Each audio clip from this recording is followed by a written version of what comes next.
Good morning, everyone, and happy Friday. I hope you all are doing well. As some of you may know, I recently started a series where I talk about growing up with cerebral palsy. So in today's video, I thought it would be cool to talk about the time I moved out from my home, that I lived in with my mother, and then also talk about my career, kind of what I've done over the years for a living, basically, and then what I enjoy doing. So I hope you enjoyed today's video, and if you are a returning subscriber, thank you so much. I really appreciate it.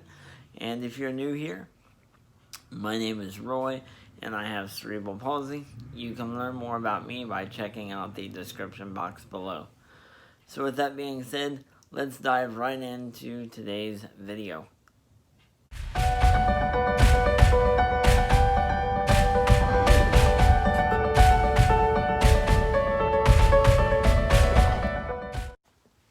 When I first started the series Growing Up with Cerebral Palsy, I had one way in mind of doing these videos, but I decided that some of the content I wanted to discuss first needed to come at a later time. So if you've watched the last two videos, they may seem a little out of place, but just bear with me, everything will come together. I graduated high school in 2005. It was the best day of my life, but it was also the worst day of my life because of some of the things that I endured. The night of graduating and the day after. That'll come at a later time, but it's also one of the biggest reasons why I now have post-traumatic stress disorder, or PTSD. When I turned 18, I moved out of home, quick, fast, and in a hurry. I remember when I left my key on the table. I was told, "Oh, you can keep your key, you can come back anytime." I decided, no, I won't be back, so no need for me to keep my key. And when I moved out, I moved in with my grandparents. Now, my grandparents pretty much raised me.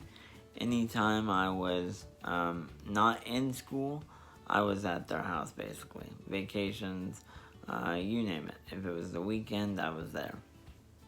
I moved in with them, and then I always knew that I wanted to be a productive member of society, but I had always been told by certain individuals in my family that I would never be able to work for this reason or that reason or blah blah blah. But I remember having a conversation with my grandfather at one point, and he said to me, if you want something in this world, you're going to have to work for it. For the most part, the world is not going to hand it to you. So I've always kept kind of that mentality. I try to work for what I have, or try to earn it in some way. He passed away in 2005, October 2005. And in January of 2006 is when I got my first job in the call center environment. Now, I certainly wasn't sure if the call center environment would be for me, but it turns out it was something I really enjoyed. And then in 2012, I took a job at an online school, providing tech support for students and families that needed help with their computer equipment and whatnot relating to their schoolwork. That was by far the best call center job I had ever had, and I really enjoyed helping the students and helping the families succeed. While working at the online school, I decided to open up my own IT management company, providing computer tech support services for both businesses and residential. In 2017, I was laid off from the school. They were going through some hard times, and the school ended up closing. So I had the business to kind of fall back on a little bit. I then ended up closing the business a few years ago because I was granted the ability to be able to get the care I needed for physical therapy, which I've been struggling to get. So once that got approved, I said, I need to focus on my health and cerebral palsy. So I ended up closing the company. While working at the school, I took many calls, but right now, there's one call that stands out to me, and it was a call from a student and a parent. The student had some special needs, and they needed some help with their computer because something was going on. Well, in talking to the student and the parent, I had discovered this is something that I didn't need to connect to their computer for. I could walk the student through how to fix the issue, and they could be on their way. But the parent said, no, my child is too, she used a word that I don't even like using, and I won't use, but in turn she was like, my student's not smart enough to fix this. You're going to have to log in and fix it for her.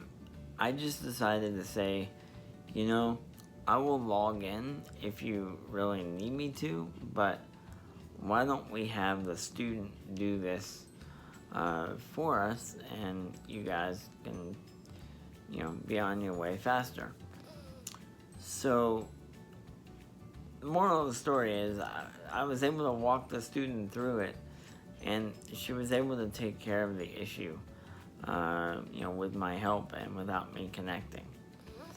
And it really bothered me that the parent would say, my student is too blank to fix this. You're going to have to do it. So I was really impressed that the student was able to do that, and in hopes that it opened the parents' eyes. I want to say this. If you're a parent of a child with a disability, don't shelter your child. You never know what your child can do until you give them that chance to try. Look, I was told that I wouldn't be able to work for this reason or that reason, but you see all the things that I have done and accomplished in this video. So, never underestimate a child or even an adult with a disability, because, they're likely going to prove you wrong. So I'm going to go ahead and end the video here. I hope that you guys have found this video enlightening, and I hope you have a great weekend. Take care of yourself, stay healthy, and God bless.